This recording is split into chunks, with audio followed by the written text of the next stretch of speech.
In a tomb buried for over 4,000 years, archaeologists have made a discovery no one expected: the resting place of an ancient Egyptian doctor.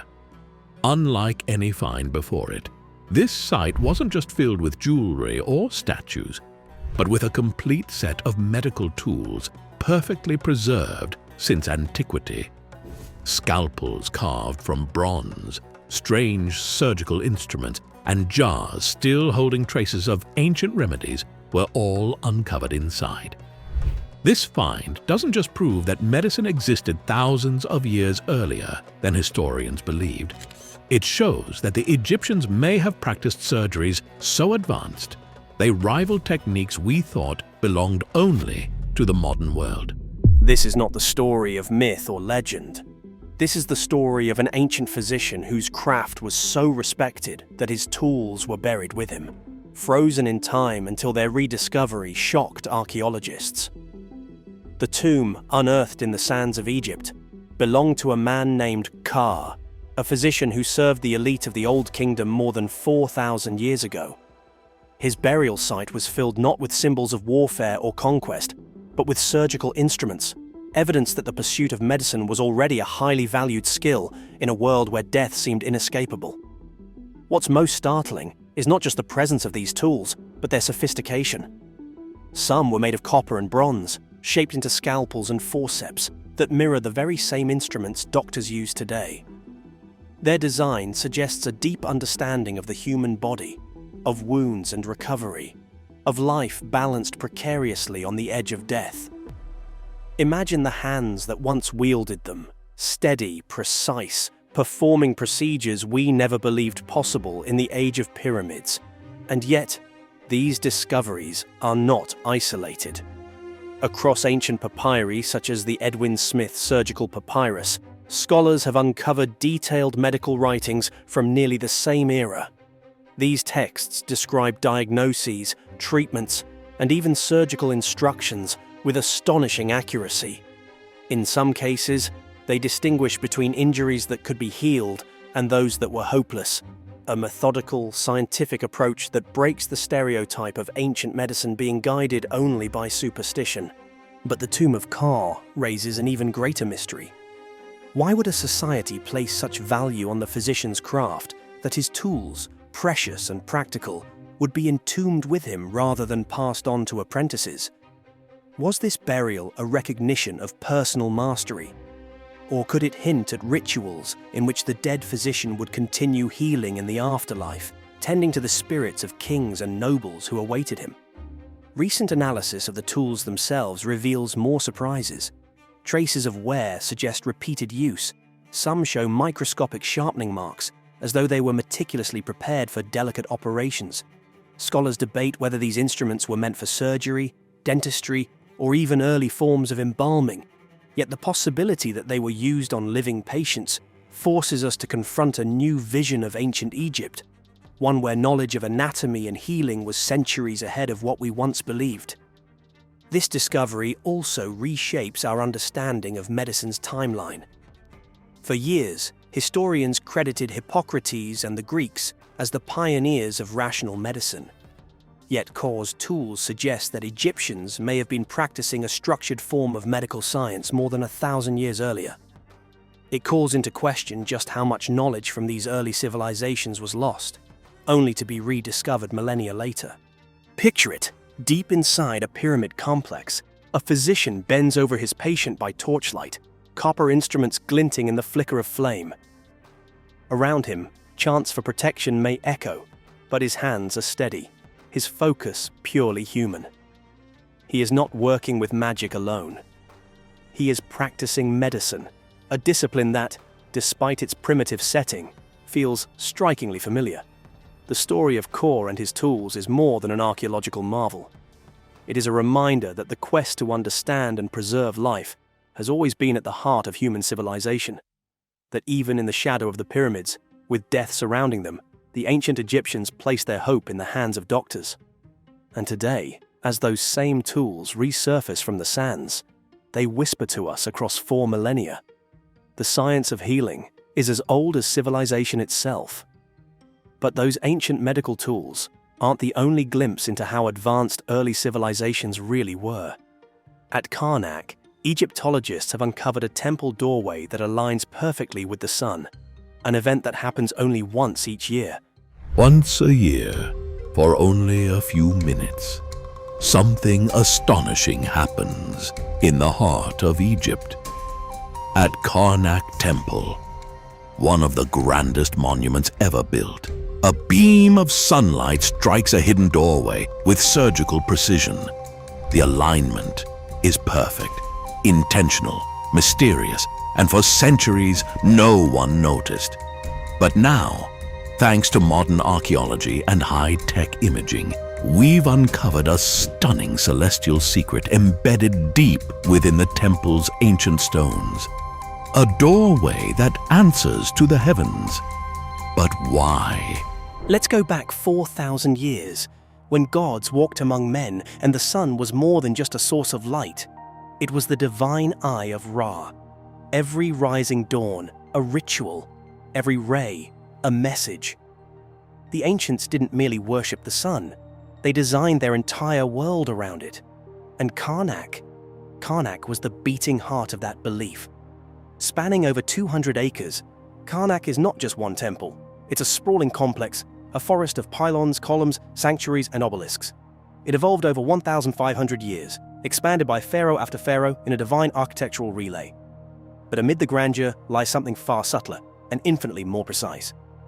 In 2023, a team of Egyptologists led by Dr. Rosario Pinta discovered that a previously overlooked doorway in the Temple of Ptah aligns perfectly with the sun on just one specific day, the winter solstice, December 21st, the shortest day of the year, the moment when darkness begins to yield to light. That's when the temple, silent and shadowed, is suddenly pierced by a single shaft of golden fire, illuminating the entrance for mere moments before fading again into the shadows. Was it a coincidence? Not a chance. This solar alignment is just one piece of a far larger cosmic puzzle. We've known for decades that the Temple of Amun-Re at Karnak has its own solar alignment. On the summer solstice, the sun rises along the temple's main axis, sending rays blazing through the hypostyle hall in a breathtaking moment of architectural theater. But now, we understand something even more thrilling. Karnak's builders didn't align just one temple with the sun. They embedded multiple solar events into its design, forming a living calendar of stone, a cosmic observatory for gods and kings. And here's where things get truly intriguing. This newly discovered doorway, once thought to be simply ornamental, is aligned not with the summer sun, but with its winter twin. In other words, Karnak doesn't just celebrate light, it honors the return of it, the rebirth, a cycle of death and renewal. But why hide this in the Temple of Ptah? Ptah was no ordinary god. In ancient mythology, he was the divine craftsman, the one who imagined the world into existence. He spoke, and the cosmos obeyed. To place a solar marker in his temple is a symbolic masterstroke. It's not just an homage to the sun, it's a declaration of creation itself. Imagine standing there in the chill of a December morning, surrounded by millennia of stone. Suddenly, the light floods in. Not just anywhere, but there, where a door stands waiting, as if for the sun's approval. You are not simply in a temple. You are in the presence of celestial design. And the implications go beyond religion. Archaeologists now believe that ancient Egyptian architects used a combination of stellar and solar alignments to lay out their most sacred sites. They didn't just build temples, they engineered experiences. The Temple of Abu Simbel is perhaps the most famous example. Twice a year, on February 22nd and October 22nd, the sun penetrates the inner sanctum to illuminate the seated statues of Ramses II, except for one. The statue of Ptah, the god of the underworld, remains forever in shadow. These alignments weren't errors, they were metaphors, encoded in architecture. And now, Karnak joins that elite club of solar marvels. But there's a deeper question still. How did they do it? Without satellites, without GPS, without modern measuring tools, how did the ancient Egyptians achieve this kind of astronomical precision? The answer may lie in a combination of ground-level ingenuity and skyward obsession. Recent excavations suggest they used long sight lines, leveled causeways, and horizon tracking techniques, perhaps even rudimentary gnomons, to map the sun's yearly arc. Over years, even decades, they would have recorded the solar movement and then embedded that knowledge into the construction. They were building not just for space, but for time. And now we're finally catching up. High-resolution satellite imagery, 3D laser scans, and sun-tracking simulations are revealing what the ancients knew all along: that temples were built not just to house gods, but to interact with the cosmos. Every wall, every corridor, every door was part of a script, a sacred choreography between light and stone. But the discovery at Karnak raises another tantalizing possibility. If this doorway aligns with the winter solstice, what else have we missed? How many more architectural keys lie hidden in plain sight, waiting for the sun to unlock them? Could other temples, Dendera, Edfu, even the Great Pyramid, harbor undiscovered alignments that activate only on specific days of the year? And if so, what were these events meant to trigger? Were they rituals, initiations, messages to the gods, or messages from them? The answer may still lie buried beneath centuries of sand and stone, but one thing is now certain. Karnak's architects were not simply stonemasons. They were astronomers, storytellers, and the temple itself is a message written in light. Each year, when the solstice sun slips through that sacred door, it speaks again, in the same language, to the same rhythm, across thousands of years. We just had to learn how to listen. So next time you think of ancient Egypt, don't picture a static world of dusty ruins. Picture a civilization that could speak to the stars and carve that speech into stone. Aligning a temple door with the sun might seem extraordinary, but in Egypt, that's just the beginning. Because buried beneath the sands of Abydos lies a site that defies not just expectations, but logic itself. The Osirion isn't just mysterious. It hints at hydraulic technology that, by all accounts, shouldn't exist in ancient Egypt. Here we are at the Osirion, possibly one of the most impressive sites in Egypt, possibly the world. This is officially dated to the time of Seti I, which would have been completely roofed over, thousands of tons of stone in this whole construction, and it really is something to behold.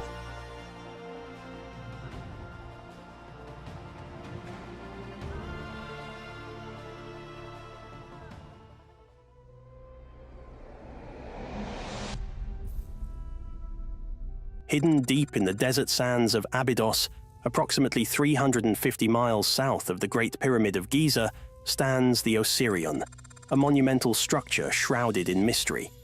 Its origins, purpose, and design have baffled archaeologists and researchers for decades. Unlike the well-known temples of ancient Egypt, the Osirion defies traditional pharaonic architectural norms, leading some to believe it could be the product of a much older, technologically advanced civilization. Could this ancient structure hold the key to a forgotten chapter of human history? The first puzzle presented by the Osirion lies in its striking architectural divergence from typical Egyptian temples. While most temples of the pharaonic era adhere to a linear rectangular layout, the Osirion's design breaks the mold with its unique L-shaped configuration. This anomaly alone raises critical questions about the intentions behind its construction. Was it built for a different purpose than Egypt's standard religious edifices? Or does it reflect the architectural style of an unknown, perhaps much older culture? Adding to the mystery is the Osirion's relationship with the nearby temple of Seti Prayus, built during the 19th dynasty. Archaeological evidence suggests that the Osirion predates the temple of Seti Ras by centuries, if not millennia, implying that the site held significant importance long before the reign of Seti. This ancient structure was already in place when Seti chose to build his temple beside it, as though honoring an ancient relic from a bygone era. What made the Osirion so significant, and why did it attract the attention of the Egyptian kings? The sheer scale of the Osirion is awe-inspiring. The core of the structure is composed of massive rose granite blocks, some of which weigh an astonishing 100 tons. These immense stones were quarried from Aswan, located over 200 miles to the south, a logistical challenge that seems insurmountable given the tools and technology traditionally attributed to the Egyptians of the time. Moving these massive blocks across hundreds of miles of desert, and then precisely positioning them in a desert location far from the Nile, is a feat that defies explanation.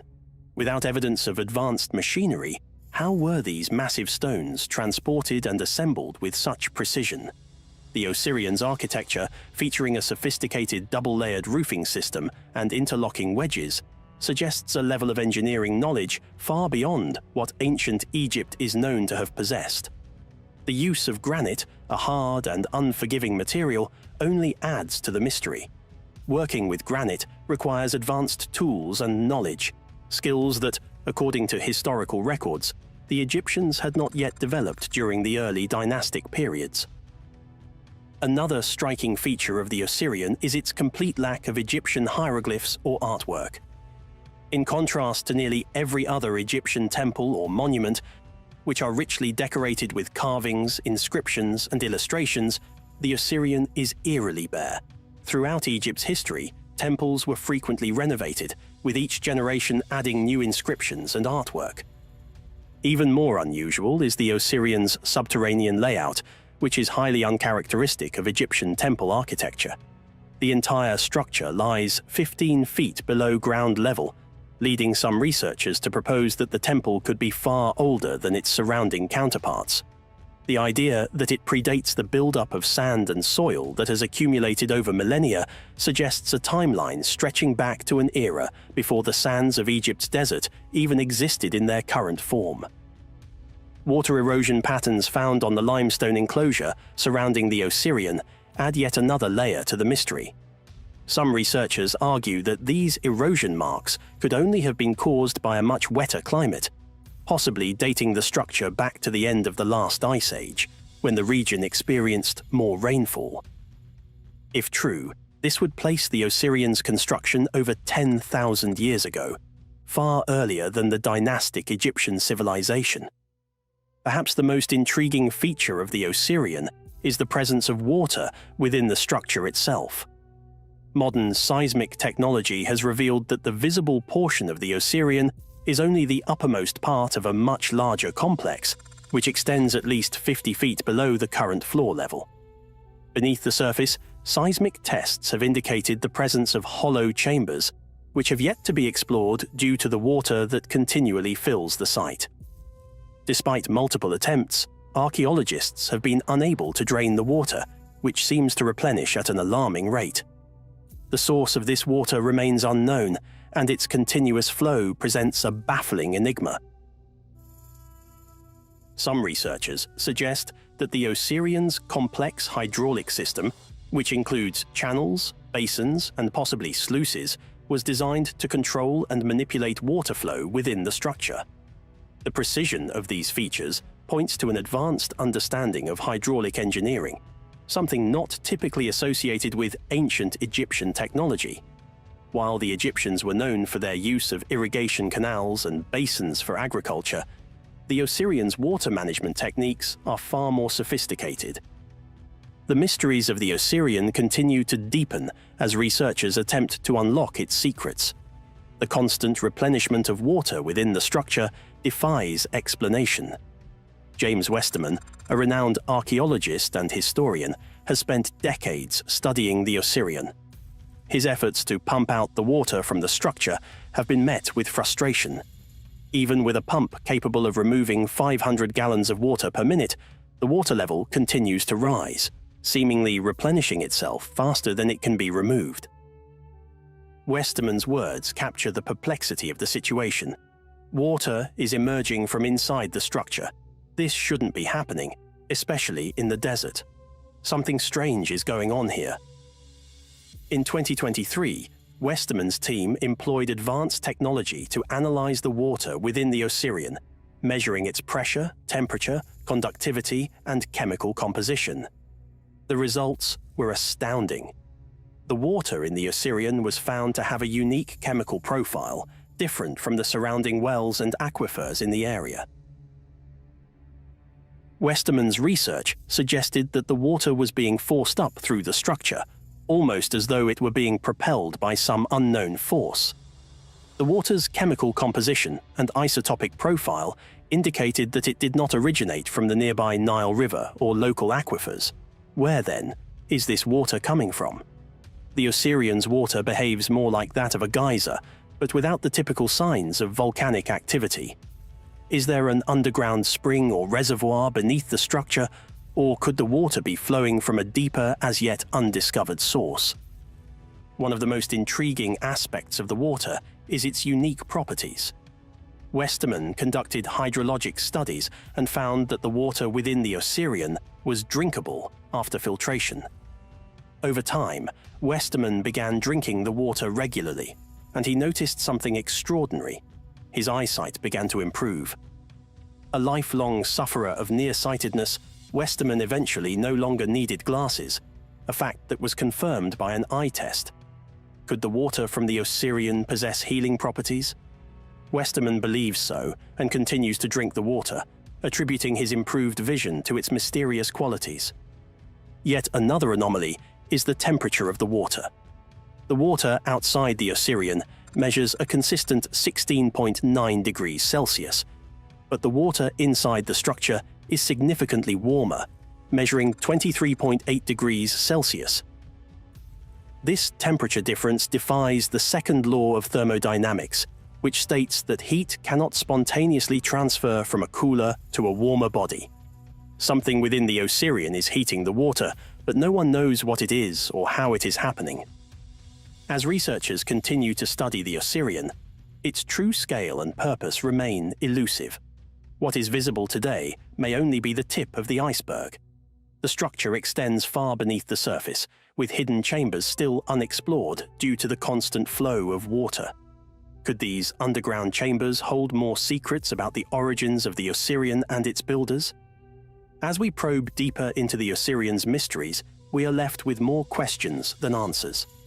One thing is certain: this ancient structure is far older and more complex than we ever imagined, and it may hold the key to understanding a lost chapter of human history. If you were captivated by today's video, then you're absolutely going to love our next adventure. We're diving even deeper into the mysteries of ancient Egypt, with Egyptologists discovered an ancient tunnel revealing tombs and something you'd never expect. Beneath Giza's sands, a groundbreaking discovery rewrites ancient Egyptian history. Egyptologists unearthed a water-filled tunnel, the Osiris Shaft, predating the pyramids. What secrets does this ancient passage hold? What unexpected wonders lie within? There's something called the Osiris Shaft, which is located directly under the causeway between the Sphinx and the second pyramid. It goes about 100 feet underground. It's carved out of the limestone bedrock. It's the creepiest place I've ever been in my life. It's disturbing.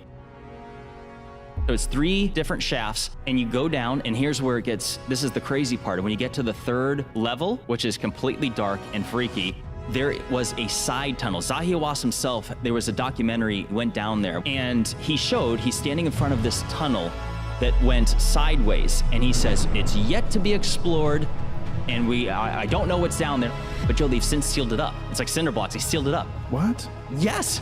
There are things that have gone underground in Egypt that, for whatever reason, Joe, is just off limits to the public.